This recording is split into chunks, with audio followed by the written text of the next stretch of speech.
Everybody, that was Mama's Gun. When's the last time you listened to a full album front to back like that? It's a thing, right? It's a visceral feeling. The idea of sitting down and tuning everything out and just allowing yourself to hone in and focus on, a singular voice or a singular message or something like that. The way that, I don't want to dictate how music consumption should be, but in a day and an age when everything is shuffle and repeat, the idea of actually absorbing something in its own time. Mama's Gun. So now I'd like to introduce our very special guest tonight. He is, no pun intended, instrumental in both this album, but so many musical landmarks, so many musical masterpieces. Somebody whose contribution to music, art, and to the world cannot really be measured. And his genius is only exceeded by his kindness and his generosity as a person. Ladies and gentlemen, please welcome James Poyser.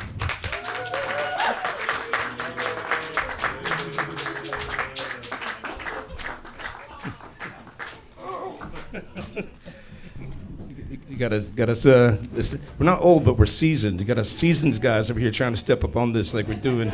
Extremely seasoned up here doing what's it called, calisthenics and shit, right?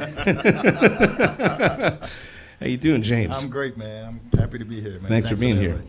When's the last time you listened to that album, front to back? So, I have this hobby that I picked up from my son when he was a baby. It's called Legos. Okay.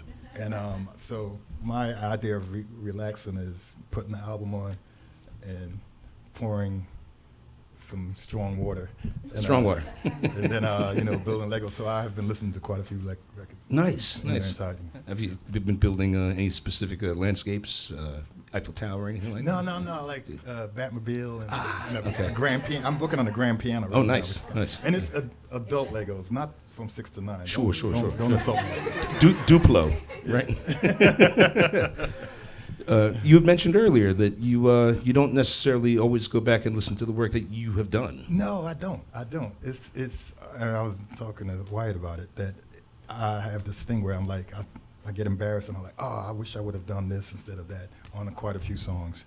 So when I hear him in passing or I hear him on the radio or something, that's cool. But there's times I'll sit there and I kind of grimace, and I have to get over that. But that's just the nature of who I am. I mean, as an artist, an artist is, intentionally should be growing and maturing and evolving through the course of their life. Exactly. Right. So, I understand that, especially looking back in hindsight. Yeah. Also, it's like kind of a responsibility for the artist to know when to say when. Yeah. Because, I know I'll be working on music, I'll be doing this, or I'll doing that. And it's like, you can always add more flourishes. This is always get another hi-hat. You can, Listen, let me jump ahead. When we finished Mama's Gun, it was, for you youngsters back there was this thing called CDs. Right? So we had to have the album done by a certain time because we had to get the stuff pressed up. And they kept moving the date back because of the last few weeks of finishing this album was super hectic. But we finished the album, and after you finish mixing the album, you go to master the album, which sort of just adds the glue to the entire thing. And I went to the mastering lab with her, and I think it was close to midnight. Saw everything was cool, and I left. Because I wanted to go home to sleep, and I took a car home. And I slept for 2 days. And this is back in the day before, everybody had a cell phone and everybody knew where everybody was. And I woke up after the 2 days and I called and I said, Erykah was in mastering for these last few days, adding vocals and adding percussion. So, which you don't do in a mastering lab. You finish in it, but she was in there cutting vocals. So going back to what you said about knowing to cut certain things off. Yeah. Right. With her, it's, hey. And it still came out to be such a magnificent testament of music. Let's take it back, though. I'm thinking about taking it back to like 1996, right? Erykah was she dropped out of Grambling, and decided to throw herself into music full time, right? So I guess the story is that she was doing some work, and she got spotted by a guy named Keter Massenberg, who was managing a young up-and-coming singer-songwriter from Virginia, D'Angelo. Yes. And this guy, Keter Massenberg, who, unlike me, who was not good at marketing at all, he's really great at marketing, and he came up with this term eventually called neo-soul. He saw Eric and he said, you got a lot of talent. I'm going to pair you with this guy, D'Angelo. You guys are going to do a duet, a classic cover of Marvin Gaye, Tammy Terrell, For Your Precious Love.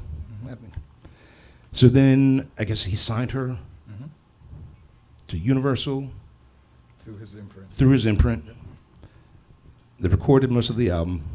And I guess apparently at the 11th hour, much like her being in the mastering sessions. Well, she wanted to work with the Roots. Yeah, she needed some extra spice. Yeah, so then she came down to find you guys. Well, I wasn't one of you guys at this time. So Okay. Let's go back a little bit. I've been, working around the city. I was working with Jazzy Jeff's Touch of Jazz production company, and I was touring with different. I used to tour with CeCe Peniston, for those who remember her, CeCe Peniston, and the Whitehead Brothers and others. I was doing a lot of stuff. And I used to write songs with this guy named Fatim Danzler, who is part of Kendrick and the Family Soul. And one day, Fatim was like, "Yeah, you come with me. I'm working with these girls with the Roots. These girls called the Jazzy Fat Nasties." So I go to their house, and that's what the first time I met Rich Nichols, who, rest in peace, Rich, who was the mastermind behind the Roots and pretty much this whole soul generation. And we met with Rich, cool. All right, we got to get up. I never really knew. I saw Amir. Amir used to live not too far from me. I would see him walking, this weird kid. I was like, that's the dude from the Boys to Men video. See him walking around the neighborhood. But we never really knew. I didn't know who he was really. Then it's like, oh, that's the dude that plays drums with Roots. Cool. So one day, Rich calls me. He's like, hey, we got this girl here from Texas. And her and Kamal got into it. Kamal's a keyboard player for the Roots. And I think they got into an argument. No way. And they didn't get along. It was like, man, we're trying to get something done, and it's not working out. So I went to the studio, which was Sigma Studios, the legendary Sigma Studios. The engineer, David Ivory, had a room downstairs where the Roots did most of their recording. And walked in, and literally in 30 minutes, we had wrote the music for Other Side of the Game. So that was my introduction to Erykah Wright, who became Baduism, and then since then we've just been together since then. I've been working with it ever since then. Yeah, I was going to say, I mean, it's almost as if you two are intrinsically tied through, both of your careers, She calls me her studio husband, which means we argue all the time, So, I mean, since you've always been kind of omnipresent in her career, I mean, something like Mama's Gone like all over, I know that, you actively took a step back on some of the stuff. They were allowing some of the more beat-driven guys like, Madlib and those guys that do like the New America albums and things like that. But it seems as if you guys have always had this creative sync. Yeah. What's that dynamic like? I don't really know what it. I do know what it is. I just know I have an inkling, 25 years in this, that I know what she wants. And I know how to work with her without. There's a lot of producers that will dominate a situation, and I need it to sound like my music. I'm Cosmo. I need your record to sound like Cosmo. And I work with her in a way that it's like, this is your ideas. I'm going to help you out. I'm going to throw a suggestion that you're going to throw in the trash anyway. But I'm going to still suggest something. But I just know how to rock with her like that. Right. Well, it seems to me, though, I mean, and we've known each other for quite a long time. We'll get to that in a second. But, it seems to me that even back then, 97, 90, like, Baduism came out in 97, right, I think? Yeah. I think so, yeah. I was 10 at the time. Yeah, I was -3. It seems to me, though, I mean, even back then, it must have occurred to you guys that, everybody, the collective, that, you guys are onto something. That there's something brewing here that's a lot bigger. Yeah, it was something. Now, for me, I was just playing music, and I was playing the stuff that I liked at the time. I just was going in a certain direction, you know, taking our cues from Native Tongues and the groups from London, Omar and Brand New Heavies and whatnot, and taking our cues from Silk City, and King and Dawes, Back to Basics. You know, there was a certain kind of music that I just loved, and a certain kind of thing that I just fell into, and I guess it was just the energy that was there, that like-minded people just came together. So I mean, like, you know, we could even jump forward a few years to, like, you know, Fluid and Tasty Treats and Black Lily and all that stuff, you know, because, you know, this is all kind of, you know, this is all the ecosystem that we are in and we have been in. But, you know, knowing that you were at that point, you know, working, sessioning, you know, in the studio constantly, you know, you were at Studio 4 or Touch of Jazz? There was Touch of Jazz. Not actually. This was before Studio 4. Touch of Jazz. I was up in Conshohocken? Yeah, the Conshohocken. Yeah. But then me and Chauncey Childs and Victor Duplay, we left to start our own thing. And we were working out of Vic's apartment, doing absolutely nothing. Shout out to Victor Duplay. Doing some remixes and doing whatever.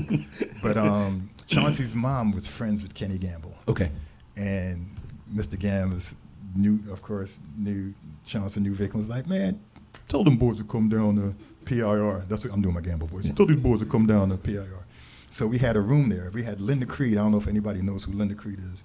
Famous songwriter, did I Believe the Children of the Future and many hits. We had her old room, which was like the 70s, this neon green carpet on the walls. So we were there working and writing. It was at that time period. That's when I met the Roots and started working there. Okay. There was on Broad Street. Yeah. And so now condos. And being a sessioner, all of a sudden you became kind of in demand. So I want to ask you, you know, obviously 1998, you had the opportunity to work with Lauryn Hill for the miseducation of Lauryn Hill. You know, and you know, without us going too into that, the question I have for you is that, do you think that experience was like a definitive before and after in your career? The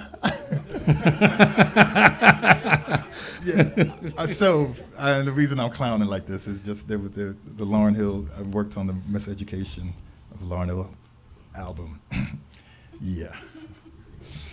I worked on that album. A lot of people don't know. Done a lot of work. The credits may not say that, but my bank account doesn't say. But I worked on that album. And it's all. I mean, it's water under the bridge. You know, you live and you learn. So Well, I mean, I'm just thinking about it in the sense of you know, kind of the community, especially you were talking about, you know, all the different studios, everybody kind of like moving around studio to studio, and I think about like a lot of the stuff that was happening. It wasn't even really tight like that. It was kind of like loose jam sessions, like the St. Albans Street jam sessions. You were involved in a lot of that? I was, that was Amir's house, So Amir lived in that was the early Black Lily days. Yes, so Amir lived in this block called St. Albans off like 23rd Street, and it was like you couldn't drive down the street, you had to kind of walk down the street. It had this weird like thing, like a walkway, and it was like a constant revolving door of just musicians. Day and night, and then going to the club, and then getting out from the club and going there and recording and jamming and all that stuff. And you know, I mean, to me, that really seemed like it was a lot like what the environment was for all of us at that time. You know, exactly. You know, kind of like I got some notes here. All right, so let me go over here. Right. Listen, I'm getting old. I can't remember a damn thing anyway. Right.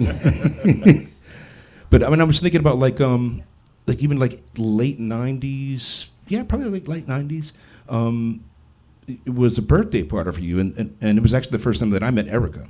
It was a birthday party at Eden Rock, South Street. 15th and South. Yeah. That was fun. That was good. And I was DJing.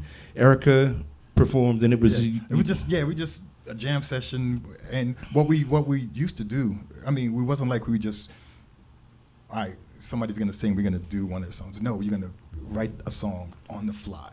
And it wasn't just musicians just playing to be super musical. We were trying to create songs and create vibes on the fly. So that jam session was there where Erykah would just jump on stage. I'm not sure who else was there, but we did that all the time. Yeah. I remember Babito had that shoe store. Footworks. Yeah. Yeah. We had a jam session there with myself and Questlove on drums, and Tariq was emceeing, and we wrote what's on the Roots album. We just came up with an idea, and then after we went straight to the studio and cut it, and it's on Things Fall Apart. Yeah, I was going to say that was around the Things Fall Apart era. Yeah. Don't Say Us? Yeah. Okay. Thank you. Mind your business next time. All right?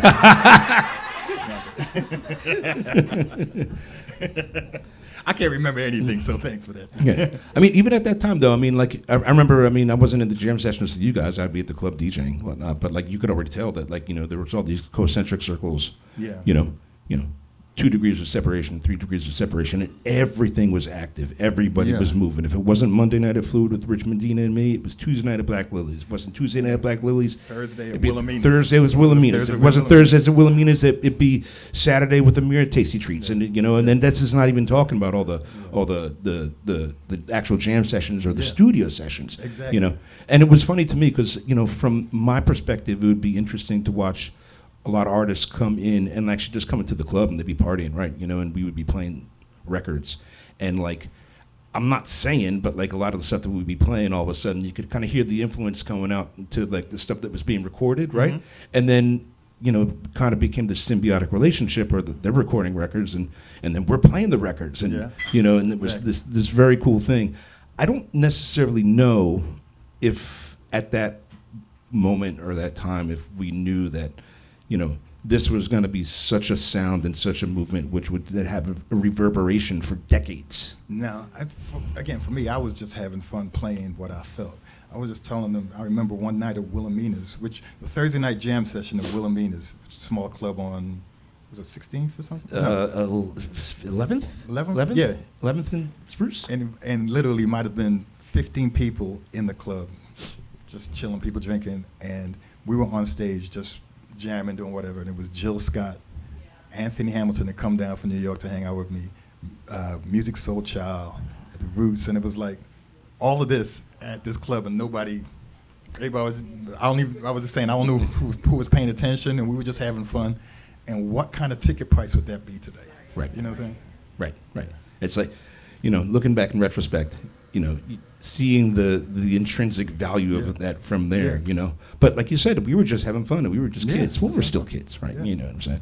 But that was also a really incredible time for music that was recorded. Yeah. I have a musical holy trinity, but it's not 3, it's 5. Actually, I had to look this up. The term for that, trinity but 5, is quintality. Ooh. Yeah, smart. I learned that today. Yeah, Google's my friend. So a musical holy quintality, and these albums encapsulate and not just a particular sound, but personally like touchstones for me, especially during the formative years. And those 5 albums starting in February of 1999, as Things Fall Apart. Yeah. And the second would be in January of 2000. Which would be Voodoo. Mm-hmm. Just 2 months after that, March of 2000, Comments Like Water for Chocolate. Right. June of that year, in 2000, Slum Village Fantastic Volume 2. Yeah. Although there were versions of that floating around for a long time, And then November of that year, November of 2000, Mama's Gone. Yep. You had your hand involved in, I was going to say all of that, but sort of, kind of. But you could kind of say it was the golden age of the Soulquarians. Yeah. What was it like in that time period of like this furious creative energy? I know you were mentioning about like not getting any sleep, but like all these things that were happening. It was a fun time. Again, and I said it not too long ago. I was just playing music. I was having fun. I was jamming with my friends. And then it was like, oh, people like this stuff. Cool. But it was really just fun being able to be around all of these talented people and to have to be able to contribute Right. with all of that. You know, working, not only in Philly, but just running up and down in New York to be an electric lady, you know, and then the various studios, like 3 floors an electric lady, and Common could be upstairs, and D'Angelo's in one room, and Talib Kweli is in another room, and just going back, hey, you want me to play on this? All right, cool. You know, it was just a fun time. It was just a happy memory. Right. You know, which is good to have. Yes, absolutely. Happy memories are wonderful. Absolutely. Yes. And I'm thinking about like the core unit of guys would have been you and Amir, Questlove, and Pino. Pino Palladino, Right. my favorite musician. Yeah, he's a wonderful guy. This is the best. Yes. If you don't know Pino Palladino yet, do the knowledge. He's the man. He's the man. Yeah. But the core, I'm thinking of the core of you 3 guys, right? They're musicians, right? Yeah. You know, that's a well, rhythm. don't forget D'Angelo. Well, of course not. Right. You know, but when you guys got together, I mean, how did it work? Was it more of like a stream of consciousness jamming thing? Yeah. Okay. Just jamming, and whatever happens. You know. I'm thinking of Chicken Grease. It was late at night, 3rd floor electric lady, might have been 2, 3 in the morning, just playing, and it just fell into this groove, and I'm looking at D, and he's like, oh, and looking at me like, and we play this, and then record the song, and then sit there, and like, it was supposed to be for Common. Common was in the room, he was in the booth, Right. and this was supposed to be a song for him, and just played the song, and it was amazing. Amazing. I left the studio at like 5, tried to get a cab uptown to my studio, which for whatever reason, I don't know why I can't get a cab in New York at 5 in the morning. So it took me a while to get a cab. I got to my hotel, and by that time, D'Angelo was dropping the mirror off at the same hotel in his Range Rover, and they pulled up next to me and was like, jump in the car. And I'm dead tired. Like, I just want to sleep. They played that song like 42 times. And D was like, I need the song for my album. This is my song. And I was like, okay, can I go to trying to get up? Like, no, we'll play it again. So just one of them, you know, it's one of them things where it just fell into that song. Yeah. Just creatively just fell into that kind of thing. It's almost as if though it's not just you guys, the sessioners, right, locking in like that, Yeah. but the whole universe locks in. Yeah. You know. Yeah. And create something like it's a Chicken Grease by D'Angelo, synergy. right? Yeah. It's just like, you know. Yeah. I mean, you've worked with with you being a legend, and you also worked with some legends, many legends. I want to bring back to Dilla, because you worked extensively with him, being your friend, your close friend. You guys were friends and collaborators. What was it like working with him, specifically with the very unconventional way that he approached, rhythm? Yeah, he just confounded me, because there's the rhythm thing, which everybody talks about, but he had a sense of harmony, which really, like, you can't really play his songs unless you really pay attention. There's a lot of keyboard players. Oh yeah, I know that Dilla song. No. You gotta when you listen to the innards, you listen to the chitlins of the song. Yeah. And you're like, oh, it's a lot more intense than what you off the surface level. I was gonna call it atonal, but you said chitlins. It's kind of like, you know what I'm saying? But there's the levels. The levels. It's incredibly deep. You know. And he just knew, like, you could play something. Like, there's times I play something and he just like, okay, throw it in the MP and then spit it back, and it's like, wait a minute, what did you just do to me? Yeah. You know, he's just I mean, I'm sure you must have. I'm sure that in your life you must have had a tremendous amount of just like, holy shit moments. Way too many. Way too many. I remember the first time I met him, Common, we were working on for like Water for Chocolate. And he said, I want you to go to Detroit with me to work with Dilla. Now, I never met Dilla before. I'd never seen him before. Remember, this is pre-internet. It wasn't like I could look him up. So, but the music that I heard in the past, I thought it was going to be this dude at the door, 6'5". So I remember opening the door up and I was like, hey, what's up, man? We went down and that's when we did the questions that day. And oh God, my memory is bad. I can't remember what it was. But just remember, like, just playing stuff on the roads, and he didn't say much, but if he liked something, he'd go, ooh. Yeah. And then he just go to work on his MP, and it was just, there's guys that do the stuff now that he did back then. You remember though, he was using this MP. He wasn't using all of the technology that guys have now. And it was amazing to see how he would chop these things up, how he knew what he wanted. You know, he had an idea like, oh, I know I can make this be like this and be like this. And it was amazing to see. He wasn't like a trained musician, but he could pick up any instrument and make it sound like something. He was using, was he using MP 3000? 2000? Yeah, 2000. Okay, yeah. But when he go to the studio, he'd get on the drum set and play drums, pick up a guitar and play. I remember we was it Electric Flower Hustle? Yep. We're at the studio in Detroit, and he was like, "Is there a guitar here?" And they brought out this big body jazz guitar with this gold trim. It was beautiful, and he's like just playing this part. And I heard something, and I was like, "Let me play this." I don't play guitar. He doesn't play guitar, but we figured these things out. When he was rocking out on this guitar, and made the song. Then afterwards, I was like, "Whose guitar is this?" And I'm like, "Oh, this is Earl Clue's." Earl Clue is a jazz guitar player. Yeah. That's crazy. And we're beating his guitar up. That's crazy. Yeah. All right, that's it. Show's over. Enemy's done. No, but it's cool, man. That's amazing. You know, and it's like you can hear the spirit, like you listen to you know, Electric Wire Hustle Flower. Yeah. Was on. That's on Electric Circus. But you can hear, you know, the spirit of collaboration and the energy of collaboration. You know, like in the studio, like on the records, right? Yeah. I was, you know, bringing it back to Mama's Gun. You know, penitentiary philosophy. Like, can I just say this? Yes. Speaking of Dilla and Mama's Gun, on My Life, we had the idea, and it was like, we need to get Dilla on this. So the next day, Dilla flew out from Detroit. He came in with 2 records on his arm, no bag, no nothing, no overnight thing. Came with 2 records, did the beat, hooked it up, like literally like an hour. And we're like, oh my God, it's great.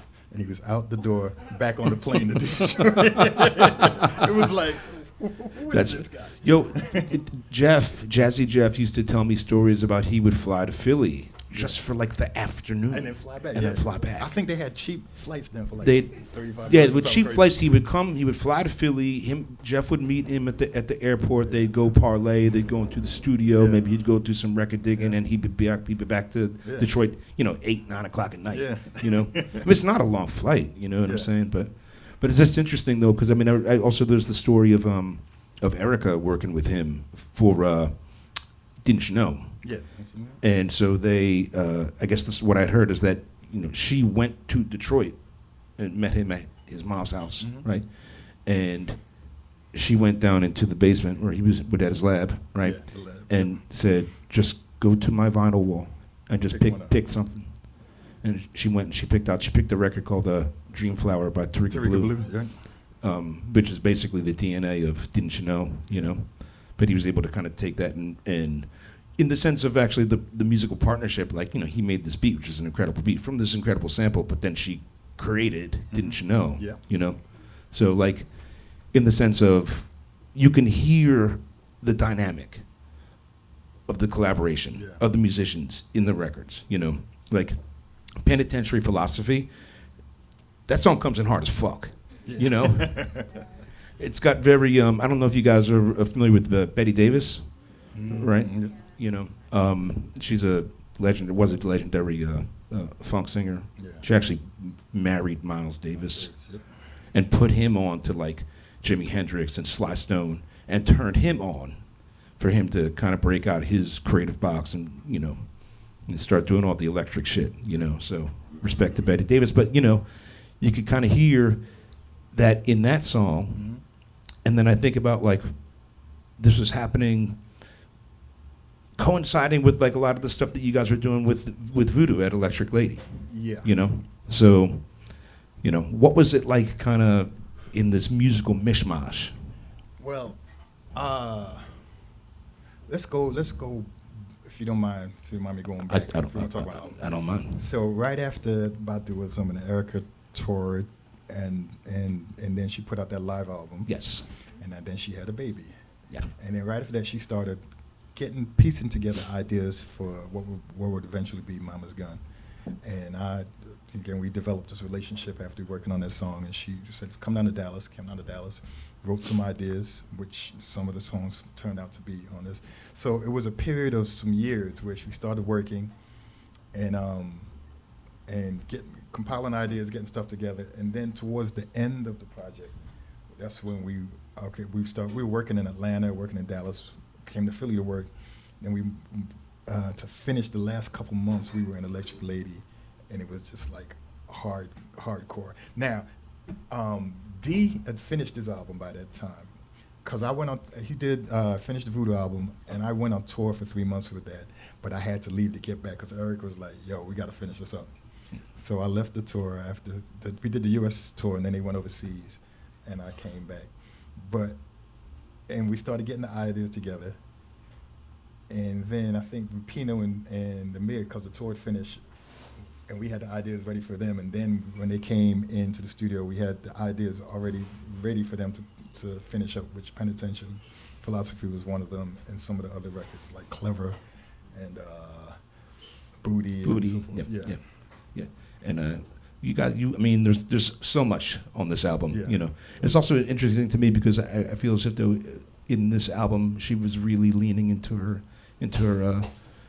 feminist bag, you know. Yeah. You know, really, you know, the almighty, powerful feminine, you know, and her femininity really kind of became like a North Star, you know, almost like a North Star and almost also a battle cry. Yeah, you know, it was all of that. You know, she again being a new mother, and remember she was the head rap princess after Baduism, and it was like, okay, there's other sides to her. You know, Erykah can be extremely funny ghetto.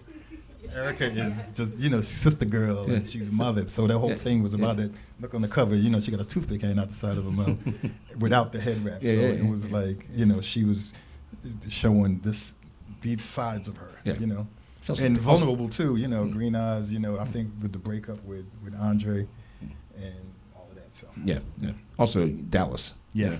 I did a show in Dallas about a month ago, and I was there's like a 2-part thing. I did a DJ set, and earlier that day I did like a vinyl presentation. I was talking about Philly soul and the Philadelphia, you know, music lineage and history. And at some point I was playing, you know, some, you know, Jill Scott or some Roots or whatever, and I said, yeah, you know, like, because, you know, neo soul and all that stuff basically came from Philly, and then everybody in Dallas is like it was like in the movies when the record skips, like, and they're like, yo, B. I'm like, oh man, yo, I'm not trying to get in trouble, at least not in Texas and shit. You know what I'm saying? But again, the energy went around, and we all found each other. You know, Detroit, Virginia, Dallas, you know, New York. We found each other. Yeah. Philly, I'm sorry. And Philly. Yeah. Mm-hmm. And Philly's still the center of the world.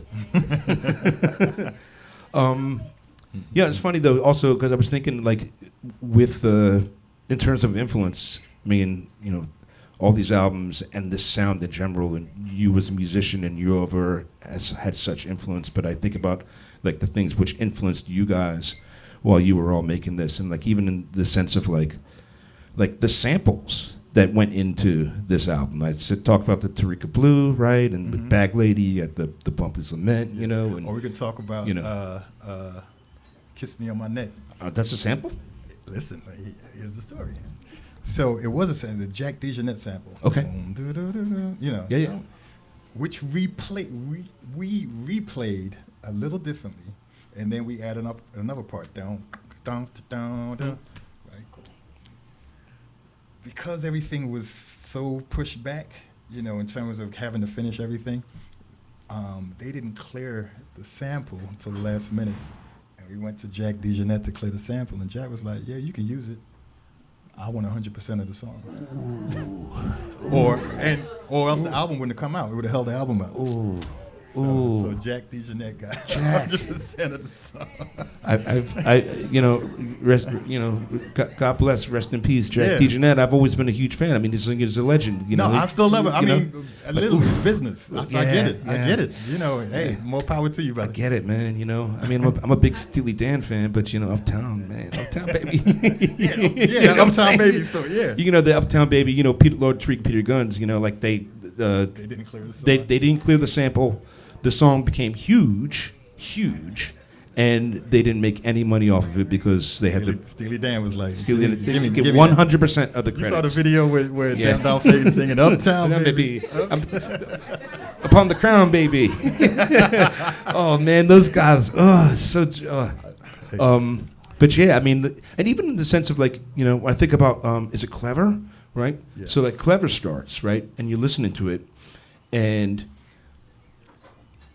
then that bridge comes in, and if you know, if you're like musically literate and even a little bit, you know, you'll say to yourself like, oh, this kind of sounds like a Roy Ayers song. Cause that's And all of a sudden you're like, oh wait, this is because it's Roy. it's Roy Ayers. Uncle Roy, yeah. It's amazing that you're able to kind of create that stew, Yeah. and which is all very hip hop to me as well. I mean, he's the godfather. Yeah. Roy, I give Roy, he's the godfather. His sound pretty much defined what we're doing. Yeah. I mean, I think even back in like the '90s, everybody kind of knew like, oh yeah, you know, this guy's Yeah. you know, different, like the old Silk City days and all that. Yeah. Yeah. I think that might be it. I don't have any questions, it. man. That's it. Well, man, no. there's so much to talk about. No, there's so much to talk about. No, Joe. And also, like, you know, it's just in the sense of, do you ever think about, like, what your impact has been? I mean, I know, maybe like a bit- I made some cool songs. Yeah, I've been blessed. I'll just say that. I've been blessed, you know, to have the opportunity to do things, and I mean, it's to me, it's all God. You know, Yeah. it's all God. But I do want to talk about a few things. I want to show Yes. you. And I asked why I asked about this. He wouldn't tell me what this is about, but I was like, all right, let's go. Oh, okay. Is this it? Yep. So, just the last few months leading in, we had to get everything done. Again, we had these dates to get to the printing, to get to the CD printing thing, and they were on the schedule and kept pushing it back, and the label was on us to get this done. So we were in Electric Lady, all three studios, finishing, mixing, writing, cutting, and another Stony Studios, which are 54. And it was like, when I say it was 2 months of like 2 hours sleep and doing things, and there was a pressure from the label, and I was trying to deflect the label, so I was taking the phone calls and having Kedar screaming on me like, we got to get it done, what is wrong with you people, blah, blah, blah. And I remember they brought in the artwork with Erykah, and Erykah was just fed up with the label, like, I'm tired of y'all, just get off my back. And they bought this, and the CD and the first pressing of this was the same color, red as this. And Erykah was like, who told y'all to choose this? No, I'm gonna do it. And she put, so if you have the early pressing of the CD, and some of these records, it's a completely different color. Originally, it was supposed to be the same color, but just her, I guess her fighting back as a FU to the label, like, no, I want it to be this color. I'll never forget that. I was like, oh. When it came out, I was like, she did it. Sorry for touching. I love that. No, that's fine. Oh, man. James, will you tell Jimmy the Cat story? Yeah, so Electric Lady, which was Jimi Hendrix's studio, there was a cat there that just used to roam around, and he'd go in everybody's sessions. His name was Jimmy. And the top of the mixing board is really warm. So he would jump up there and just chill and lay there and hang out the session. And we like to say, like, if he liked your song, he'd sit up there and chill. And through many, many sessions, he'd sit up there and chill and hang out and then go to another room. And I'm not going to say your artist name, but one artist played something, and Jimmy was up there, and I heard, meow. And he jumped off the board.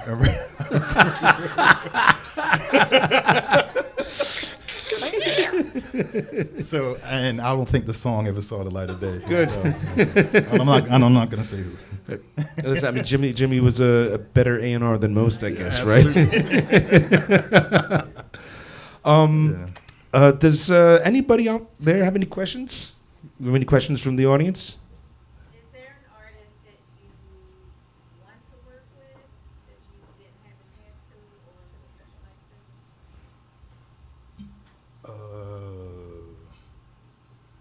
like I mean, you know, I love who like really inspired me is Q-Tip. Like, man, Q-Tip, man, come on, come on. Yeah.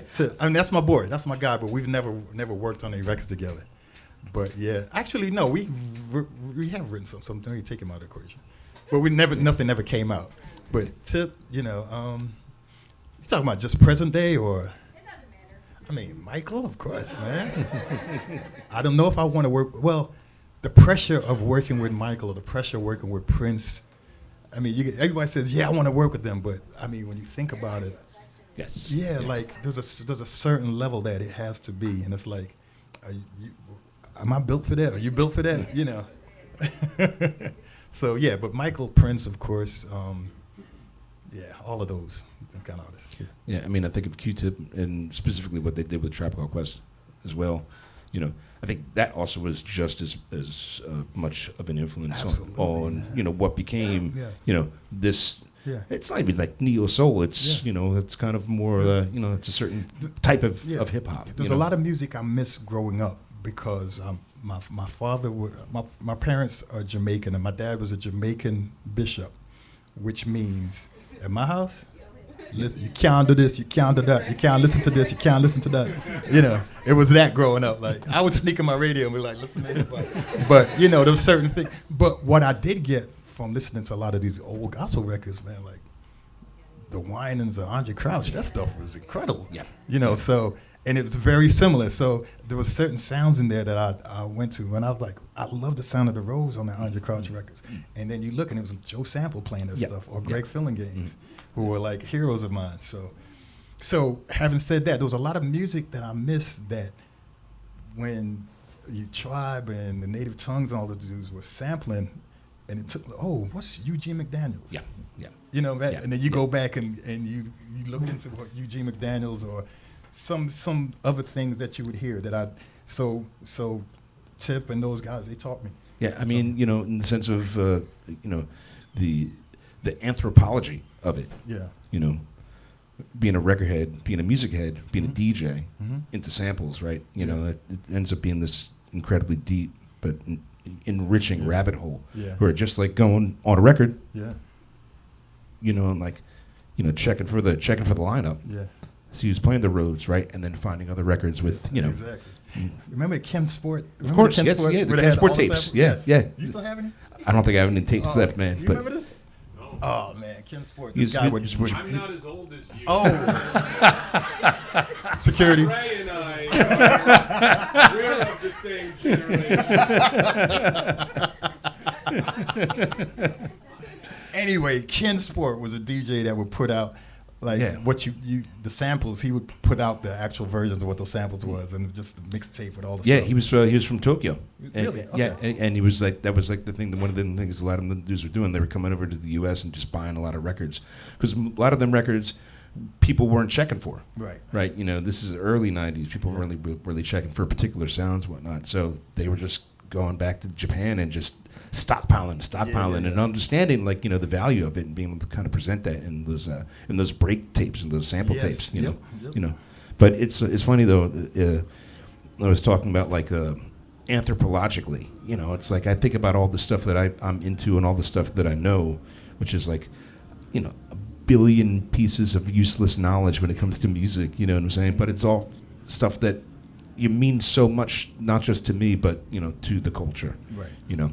And it'll never die because we keep it alive. Exactly. You keep it alive through the way that you interpret, you know, in your music, and, you know, me playing records and and people enjoying it. Yeah.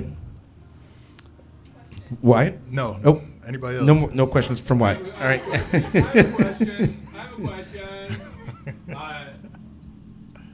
You and I talked about this a little bit earlier, but I'm hoping maybe you will talk to everybody else about this.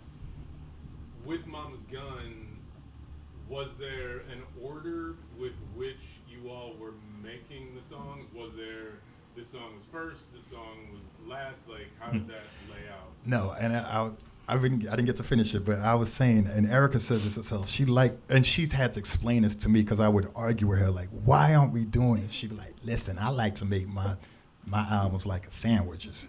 So she'd lay out 20 pieces of bread and then mayo and then the lettuce and so on. So she writes like that. She builds like that. And I think, I didn't like it, and I would argue, but there's a sense of cohesion that it gives, for her. So I understand it. So we were building up songs for years, early songs that we wrote at our house on that nasty, janky old green out-of-tune upright piano she has in the living room.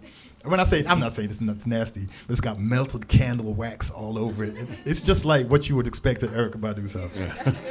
and like a couple strings are broken and it's like, that's not working. But we did write some songs on there. So originally we started some ideas and then we built them up and built them up and built them up. And then again, towards the end, the last few months when we was in Electric Radio, that's when, we're balls to the wall, just finishing all the stuff up. And it was crazy. It was hectic, like no sleep.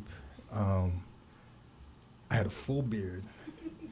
And I can't picture I that. remember one night, I couldn't move. I couldn't turn my neck. I couldn't move, and I had to get rushed to the hospital. I had a stress attack. Ooh, shit. Yeah.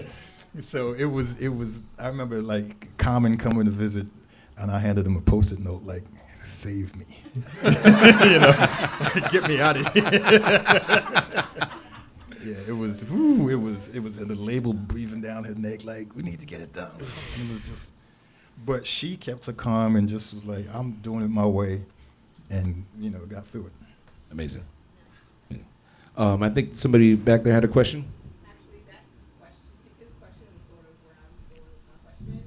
I guess are there any lost files? Like, I've never heard of Erykah talking about something that didn't get the album. Yeah, there's plenty of songs plenty of songs that didn't make the album. See, she's got so. You got any of them on your phone right now?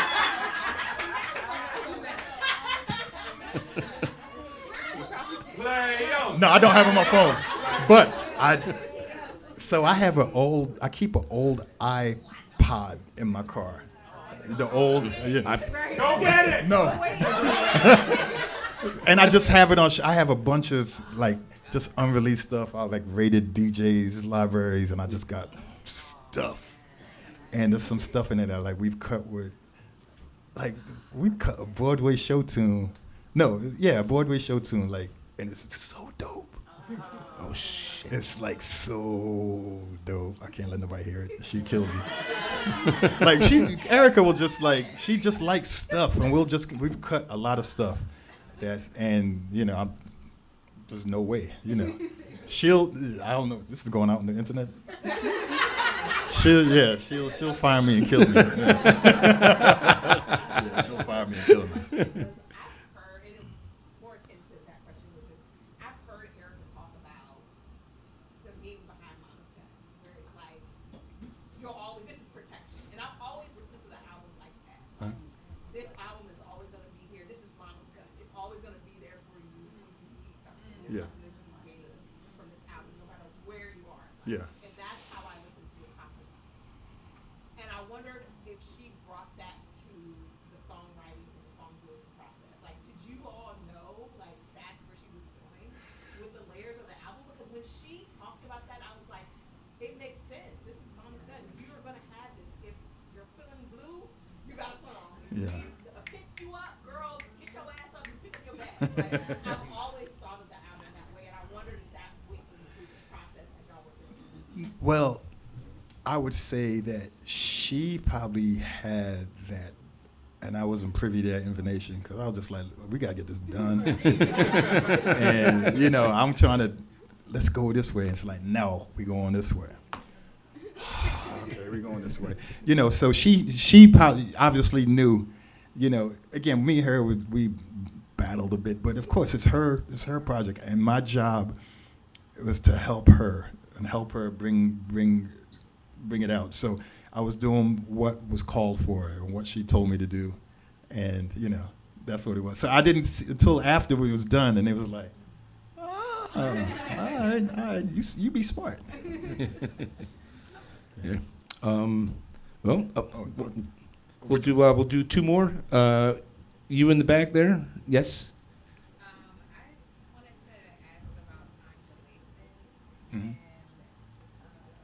what inspired the Johnny Hammond sample. The what sample? The Johnny Hammond sample, the Can We Smile? You sure? You times are wasted? Yes. What sample? Can We Smile by Johnny Hammond off of Gears, the Gears album. Ooh, she stumped you.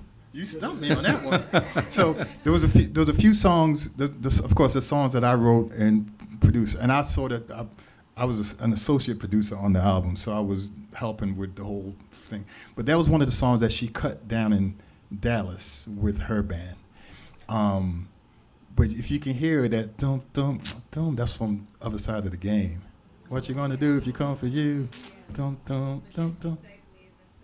To the, oh, baby. So, see, you stumped me. But I do know this. So, we were in Atlanta. Yeah. Okay, so you just schooled me. Thank you. I feel dumb, but hey. So, we were in Atlanta working on some songs, and we had to do strings on Times of Wasting the very next day. So, I had to catch a flight early to get it. She was coming later on, but I took an early flight.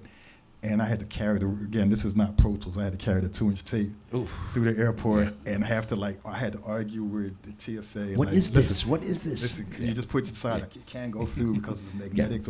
Yeah. So, excuse me. So we come to the studio, Larry Gold did strings on that song. So again, I got there early, had everything set up, and she came a few hours later. And at the very end, there's one long string line that goes through the whole thing. It just plays.